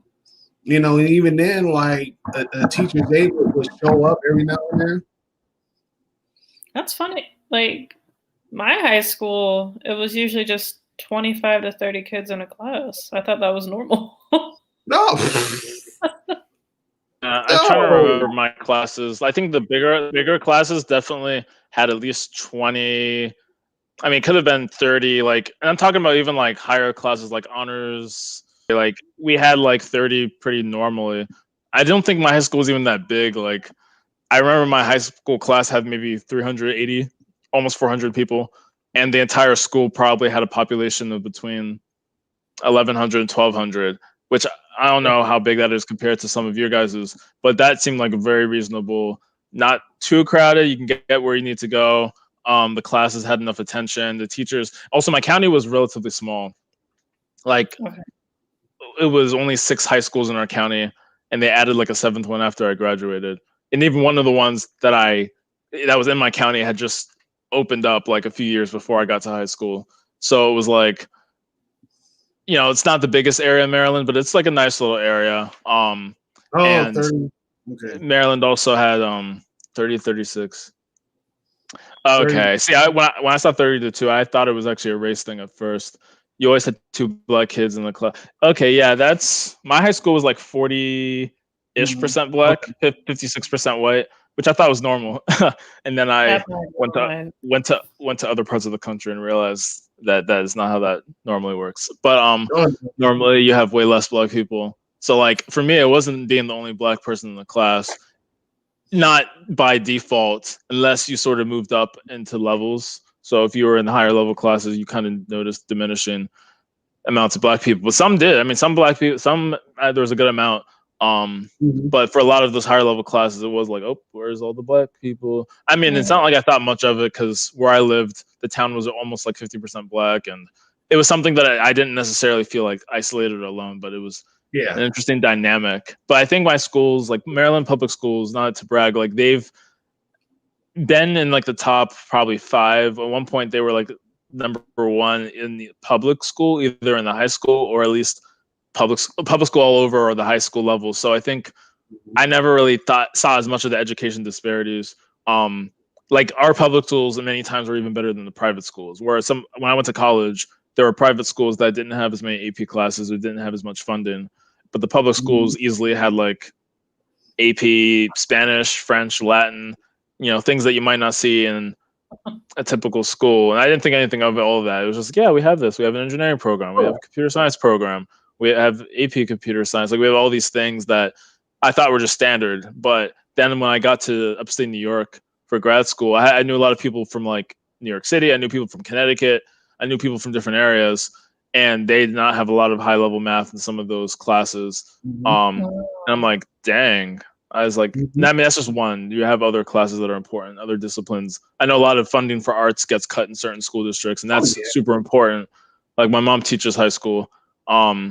And I know that I've heard her talk before about budgets getting constrained, and that's definitely an issue overall. But I think it's something that's a little further away from me because I've always had school districts with a lot of opportunities and a lot of, you know, just places that didn't seem like downtrodden. Like we weren't like barely like getting, like we weren't getting like half torn apart books. Like pretty much everyone could get their own book. You know, it wasn't some crazy situation. Nothing fancy like iPads. Like I don't know what's going on with kids these days. Obviously COVID is COVID, but even before COVID, people out here were all on these technologies. I was like, can y'all just get off my lawn already? Bless you. Bless you. You're welcome. You're welcome. No, I mean, and Toby, I get it. I do. Trust me, I do. Because even in my high school, we, as an incoming freshman, I put it like this. All of my classes except for my math class and my band class. Yes, I took band in high school, but at the same time, I didn't perform. I did not perform in that one game. No, I didn't perform in that one game. But I was in class. I held a solid B. That was it. Performing? Nah. Nope. Not doing it. And I guess in my part, I wasn't committed, but I'm like, oh well. It's band. Whatnots. But again, just to kind of go back, all my other core classes were honors classes. All of my classes were honors classes. And even then, you know, the closer I got to my senior year, I started to notice that even then, like a lot of the students that I had in all my other honors classes were the same ones that I saw day to day. And the majority of them were black. It was predominantly black. The school I went to was predominantly black, you know. But because of the fact that the city of Grand Rapids is so huge and it's big, that we had we had like seven different high schools that you could go to in the city of Grand Rapids, with 2 of them were slated to close. And again, it was just due to funding. It was slated to close. And even then, you know, my high school, Ottawa Hills, you know, I think it was one of those ones to be slated, but it didn't get officially closed just yet. I don't know if it's still open or not, but I know the one high school, Crescent High School out of Grand Rapids, that one's closed for sure. And I think Union High School out of Grand Rapids is kind of like on the way on the other side of town. That one, I do believe, is closed. And so the only high school that's like kind of like inner city that's still open, that's kind of public, is Grand Rapids Central High School. That one is still open. I think Catholic Central, West Catholic, they're still open. I want to say Grand Rapids Christian High School is still open. East Grand Rapids is still open. And like I said, Ottawa Hills, that was the one that was kind of like iffy. It was really, really iffy. So I'm thinking they're still open, but I could be wrong. But as far as I know, those other 2, yeah, they were done. And so, and again, you know, it goes to show that funding does play a huge part. You know, and again, even when I was taking my honors classes, a lot of the teachers were telling me, like, you know, don't be surprised if, you know, after you guys graduate, there's no more honors classes to begin with. You know, we didn't have the best books. I kid you not. We did not have the best books. We have books, like in one of my classes, I think it was like my biology class or my chemistry class, you know, we have books dating back from like 1970. I remember there was an episode of Family Guy where like Brian was reading one of the students' textbooks, and they were saying, like, yeah, like, these books are super old. It's like, oh, look at chapter 10. It's like, here comes Texas or something. Wow. It was, yeah, it was something like that. And I was just like, man, that seems like an exaggeration. I understand where they're going from it. Wow, you had 1970s. Was it math? I know math hasn't really changed. Man, I think my math book was more up to date than my biology book. And even then, my Spanish book, I took Spanish for 2 years in high school. My Spanish book was a lot more up to date than a lot of my other core classes. I'm like, how in the world does that happen? Yeah. Like, really? Like, you know, really change. I don't think you're going to be learning about like slang terms. I was say, I know these languages are living languages, but that's a little ridiculous to update that. I know we actually did learn a little bit of slang in my Spanish class. I mean, was it useful? Not really. My teacher went to Spain. She was a white teacher, and I mean, she was a good, you know, lady and everything, but she had learned her Spanish from Spain. She wasn't actually Spanish. And so it wasn't like sort of the Latin American Spanish that you're more likely to encounter in the U.S. anyway. So we learned some random like Spanish slang, like Spain Spanish, and I was like, oh, okay. Yeah. I mean, I've heard things have changed now with the Common Core and other. I don't really hear people talk about Common Core as much as they used to. They used to complain like the heck out of it, but now it is what it is. You just kind of accept, yep, math has changed, and all these things have changed. Education, though, that would be, I mean, we've gone into it here, but talking about education, especially like how we are on the world stage. I mean, to make it more close to home, you have the prison school pipeline, you have these sort of disparities like we're talking about now. But I think it's also interesting to see how we compare internationally, which is not good at all. Like in terms of proficiency in math and like reading and different things, we just have like really bad outcomes. But then there's like a trade-off. Do we want to be like some of these other countries that have an insane amount of pressure put on them from an early age? Like I know I was hearing stories about how China, South Korea, and some of these countries prepare their students, and it's a lot. So, Oh yeah. Okay. But it would be nice to have more proficiency. There's a lot of things to tackle, though. Common Core seems to have fumbled a bit, which I think might be more of the implementation on the state level. But I'll have to do more research about that for sure. Oh yeah. Wow, jeez. Yeah, I'm definitely gonna drop this crime bill in the description box so you guys can read it because this thing is huge. I'm not even done yet. I'm like 3/4 of the way done. Even if you want to call it that, but still. I mean, a lot of stuff is like tech stuff, like techie.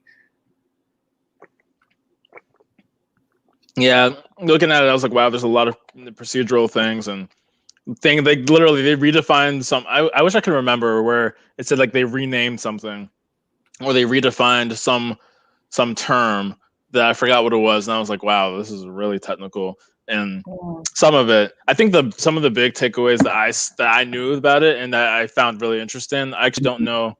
It may have been it's not on this tab because I'm using a different machine right now. But basically I had something that talked about how the Black Congressional Black Caucus supported this bill. And actually there was one guy who told Nixon that you need to make the drug war public enemy number one. And lo and behold, what did Nixon say? You remember from last week, or really just in general from hearing it? He said the war on drugs is public enemy number one. And so that black guy actually ended up voting against the crime bill like 20 years later, which is kind of interesting. I don't remember the guy's name, but he was a pretty prominent rep in the CBC. And then you had some other like actors. I think I wanted to do more research on the mayors, and I don't think they really had black governors back then. But I know there had to have been black mayors who most likely also supported the crime bill. So I always felt like the crime bill, the conversation was always like, Biden was getting all the heat, and I'm not really, caping for Biden or whatever. But like when you look at it, you see like, wait, no, it was the black. Essentially said if Biden, Bill Clinton, Hillary Clinton are the pot, then black churches, or should I say the pastors, the black leaders, black government officials, and basically all these black leaders were the kettle because they were the ones who really advocated and were pushing, maybe for different reasons. The Bill Clinton, Biden, and all of them probably wanted a bit more of like, we need to show we're tough on crime, especially for like white male and female voters, while the black voters and black officials were like, we need to like get like the crime that's rampaging in our communities, we have to cut down. So it's like everyone has a fault to play, and like even Joe Biden was leaned on, like people kind of pushed him to write the bill the way it was. If I can find the name of some of these reps, I might, like, not to like dox them or anything, but it's interesting to see like who exactly was responsible for all this. I mean, Jim Clyburn, like, Jermaine said earlier on the show, like Clyburn had his rationale of supporting it back in the day about this was a better option than what could have happened, and we need some kind of compromise. And then, of course, Bernie Sanders voted for it, but then he had his provisions. So a lot of people had voted for those provisions. So it's a very complicated and not like just straightforward thing. Like a lot of people rail against it, and there's a lot of bad things that need to be undone. But it ended up being like everyone was in on it. The majority of Americans supported higher crime policies. It would be interesting to see the majority, like with looking at black Americans, and if you pull them as a separate group. I didn't see those numbers, but I think that was kind of the takeaway, was why I was so fascinated to talk about it. Was, man, there's so many moving parts, and to say like this is Biden's bill kind of overshadows the fact that the black community, like everywhere in the country and in the government, was pushing for this even harder than some of, you know, the big names like Clinton, Biden, Nixon, maybe not Reagan. Reagan was kind of doing his own. Reagan was kind of wilding, but that's just how it was. The black community really is responsible. If we're going to be blunt, if I'm going to be blunt, is mostly responsible for the crime bill. So wrestle. I've said that you need to wrestle with that. Maybe have some divide, some kind of generational conversations between some of the older black people who might still look upon it as this was necessary, and a lot of young black people who are like, "What the f is this?" I feel like if that hasn't been created, maybe someone has done some interviews on it. Some of those like videos where they intentionally have people from opposing viewpoints to talk. That would be a huge one to talk about. Is why did like y'all, you know, support this thing? Just because otherwise, like we can all blame Biden and Clinton and them, but they're not the ones who really came up with the idea. So, right. In conclusion, black people supported this.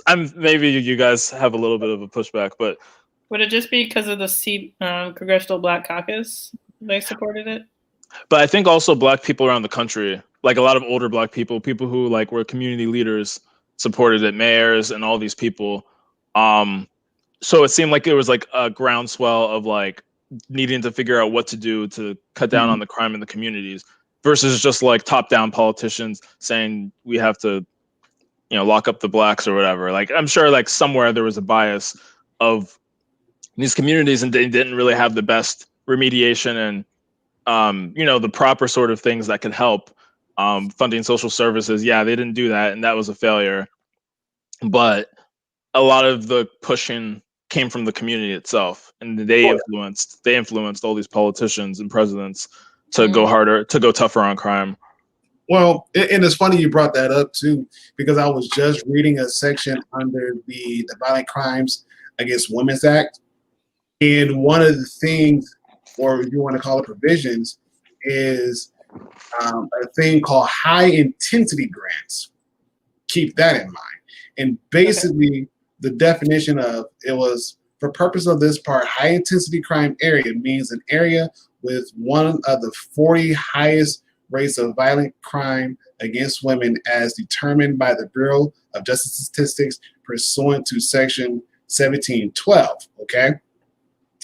And then we scroll down, Section 1712, high intensity crime grant application. The computation within 45 days after the date of enactment of this part, the Bureau of Justice Statistics shall compile a list of the 40 areas with the highest crime rates of violent crime against women based upon the combined female victimization rate per population for assault, sexual assault, including but not limited to rape, murder, robbery, kidnapping, without regard to the relationship between the crime victim and the offenders. Okay, so you think about it like this: the 40 areas where you have the highest number of crimes against women. Okay, that goes there. What comes to mind? Well, we know that the highest population of crimes that could occur that might fit that bill would be communities of color. Okay, and a lot of times we all know is more so based upon location than anything else why these crimes happening. And so like, well, yeah, we could just drop it there. And so again, going for what Toby was saying, if you get the Black Caucus to get on board with that and be like, you know, hey, we've seen a lot of our women, they're getting beat and abused, and we're not liking that, and we're not having that, and so we got to do something to correct that. Boom, here we go. We got that provision in there that kind of helped them out and whatnot. And now it's like you're causing the police officers to kind of over-police the area, because now they're just literally waiting for a violent crime to happen in order to get somebody locked up. And even then, you know, all it could take is a phone call. You know, girl could say, hey, my boyfriend beat me up and everything else. Boyfriend lives like 20, 30 minutes the other side of town. He gets locked up. But at the same time, because he fits the area where the highest crime resulted in, is almost like her word against his. And so now it's like he's locked up. And it all could have been was a simple disagreement of, I don't want to take you to Red Lobster because I don't get paid until next week. Like, come on. And again, I'm looking at this thing and I'm kind of like putting the pieces of the puzzle together. I could see why. I could see why it would happen. I could see how it happened. And let's see. Yeah. And it sucks. And it sucks. So, this crime bill sucked. It sucked bad. Anyways, as we bring this plane down for an initial descent, does anybody have any final thoughts, questions?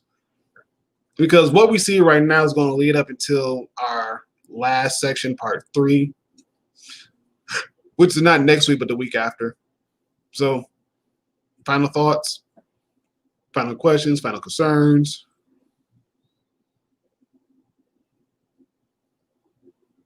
No.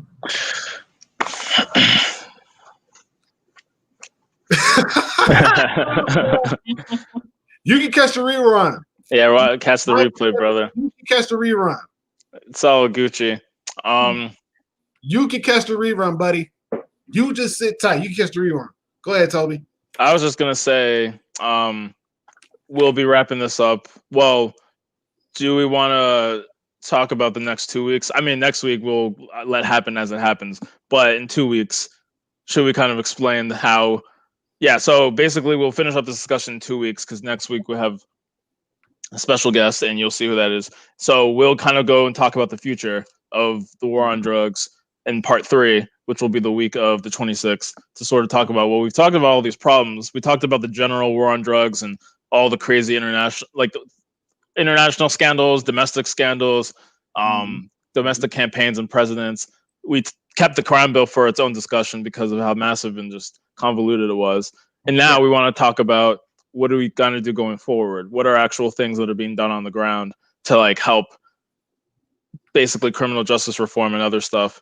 And you'll see that in 2 weeks. It'll be good. And it'll be great too, because it'll be the week before Black History Month, which is going to be its own fun ride. So this is like, this year basically is nonstop right now. And I love it personally. All right. No final thoughts? Okay. Well, Yang Gang, it was fun. It was nice chatting with you guys. Again, like I said before, I will copy this link to the crime bill. I will throw it in the chat. I mean, not in the chat. I will throw it in the description box. Thank you, El. Somebody's awake. Surely I'm not. I will throw it in the description box below so that you guys can see what I'm talking about and how massive the thing is. And again, just read it for yourself, educate it for yourself, especially if you don't got nothing to do, you're stuck in the house. Read the crime bill. It'll get you through. It'll probably piss you off. The more you read it, it'll probably piss you off. I know it did that for me. What can I say? I'm mad, but I kind of get it. But that will be our show for tonight. You guys tune in next week for our special guest. It's going to be on a different time. It's going to be Thursday. Am I correct? Yeah, that's important too. Thank you. So it's going to be Thursday, the 21st. Yes. And you guys come on back on the 21st. You guys will see our... It's okay. It's okay. You can catch the rerun. You're good. Because you showed up. That's all it matters. You showed up. You showed up. Yes. Go for it. Sit down, watch it, and everything else. Again, next week, we're not streaming on Tuesdays. We're not streaming on next week Tuesday. We're streaming next week Thursday. Stay tuned. Keep it in locked. Oh, we love you too. Thank you. Love to you as well. Love you too. appreciate all of you. Yes. Those of you in the background as well who just chilling and people. Dang, 12 showed up. Mm-hmm. Yeah. We love you guys. Come back next week, Thursday, 9 o'clock Eastern Standard Time, 6 o'clock Pacific Standard Time, and whatever time in between. Come back. We got a special guest. We got a really cool topic to talk about, and we would love to have you there. So you guys come back, kick it with us, and then the following week we'll be going back to our regular Tuesday night stream to wrap up the war on drugs. And so we will see you then. Other than that, gang, we love you. We appreciate you all that you do.